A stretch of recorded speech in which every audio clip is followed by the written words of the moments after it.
But for you new people or anybody that's not used to trading, I would love, love, love for you to buy and hold one contract and see what you can do with it, right? As long as it's a break-even trade, there's no risk, right? The biggest risk could be is, let's say you bought Ford and it, over pulls back, you lose 10 bucks, right? So if you're new to trading and you look at something like a Ford, let me see, what was our Ford break even? Well, here, I can tell you what it should have been. It should have been right here. 1231 should have been what Ford was.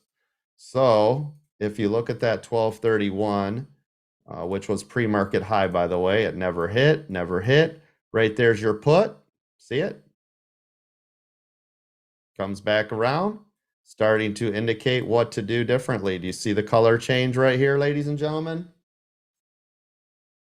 It's already telling you, hey, you're about to get your face ripped off, right?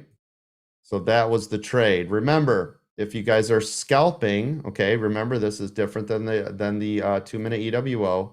But if you are scalping and it doesn't break the key critical level, right? If this does not pop to the upside, where's it going to go, everybody? Downtown. That's right. So if it's going downtown, what do you want to buy? Put. That's right. And then you guys can see all of this right here, right? Everything going on underneath the surface of the water, right? If this is the water up here, this is underneath. So right here, you can see the sellers were in control, and then it flipped to buyers, right? Which is also indicated here, right? These are a lot of warning signs. You saw it up here, could not break. Super trend is your friend. It's telling you go ahead. It's pulling to the downside. You see a color correction change. I'm scalping. I'm getting out on VWAP. Does that make sense? Here's your put with a stop just above. Let me show you this trade in case any of you are also new to scalping this. What this looks like is we buy the put. We buy the put here, right?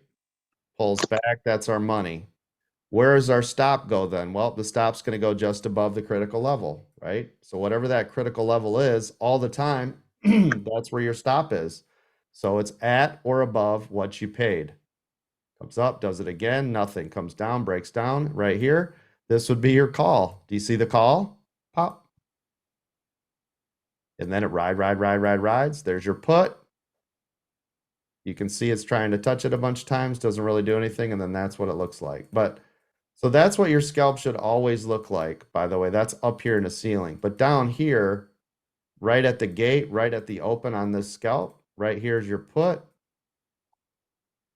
And then your stop is at or above what you paid because you don't want it to go back above 1231, right? Because we already know if it goes back above 1231, where's it going? Right? So right here is your put. You're riding this down. You're watching the traffic. Right there's your change. That's a for sure. You want to be looking at getting out, just depending where it was. Now, if this did this all day and then we saw it change colors, I'm not concerned anymore about it, right? Because I've got all this profit. But when it does it right here out of the gate, when I'm in it and it just flips, I don't want nothing to do with it, right? So, and you can see right here. So you made money on your put. Right here, as soon as this breaks, there's your call. Where's your stop go, everybody? Just right below it. That's right. And why is that? Because it could pull back if it can't break and hold. That's right. And if it pulls back, it's going to pull back hard. If it's going to pop, it's going to pop hard. And there it goes, right? You could do a straddle here. You could have same expiration. You could have one call, one put, one stop on each side of the fence for either one. As soon as the other one breaks loose, it would stop out your put and there goes your call, right?